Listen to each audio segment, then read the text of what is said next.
Oh, I didn't hear him, sorry. Thank you, Mr. Chairman. President Trump has made it clear that he only opposes lawful immigration when non-white people immigrate to the United States. His immigration agenda isn't about public safety or economic stability or jobs, it's about racism. It was racist during his first administration, it's racist now. And like his first administration, he's hired a bunch of racists to carry it out. In fact, I'm gonna pause here really quickly.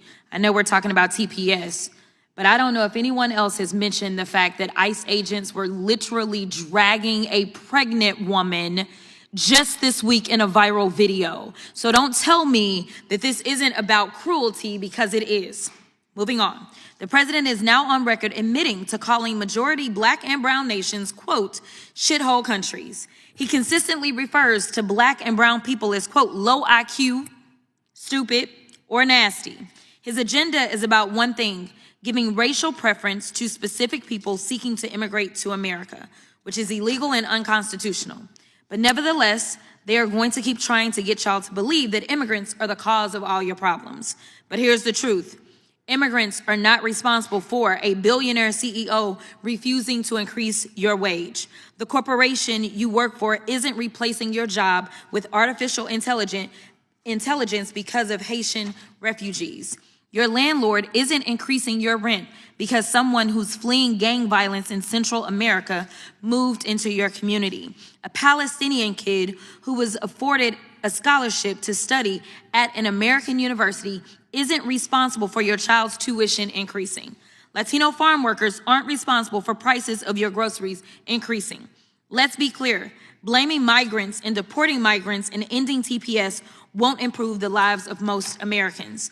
As you can see, we're in the middle of the largest, most inhumane deportation program in American history. And guess what? Housing is still unaffordable, healthcare is still too expensive, groceries are still too expensive, wages aren't keeping up with inflation, jobs are still being outsourced. So maybe it's not the immigrants. Maybe it's the failed Republican policies. In my state of Texas, the Republicans control the House, the Senate, and the governor's mansion. In the United States, the Republicans control the House, the Senate, and the White House. Maybe it's the fact that Republicans would rather give permanent tax cuts to billionaires, but won't even give middle-class Americans temporary health care benefits.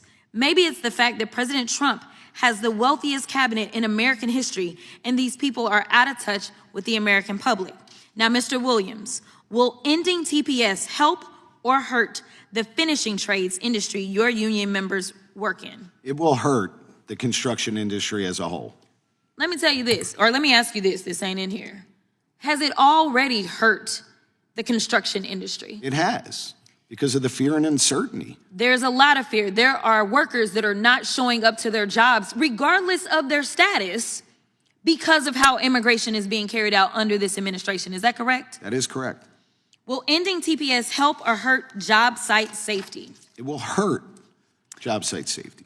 Will ending TPS help or hurt affordability in our communities? It will hurt affordability in our community. Exactly. As people are complaining about the fact that housing is up, you've got to think about what those input costs look like. Those input costs, besides the fact that he's been reckless and ridiculous and not been reined in as it relates to the tariffs, and we know that we get a lot of lumber out of Canada. We want to fight with Canada. We want to fight with Mexico. And then we want to tell people that have come here and are going through the process, and I'm not going to say that any process is perfect, but the last time that I checked, Republicans continue to offer us concepts of a plan instead of actual plans because they would rather campaign on the chaos instead of fixing it. Listen, none of us sitting here, whether you're a Democrat or a Republican, wants to be unsafe in our country.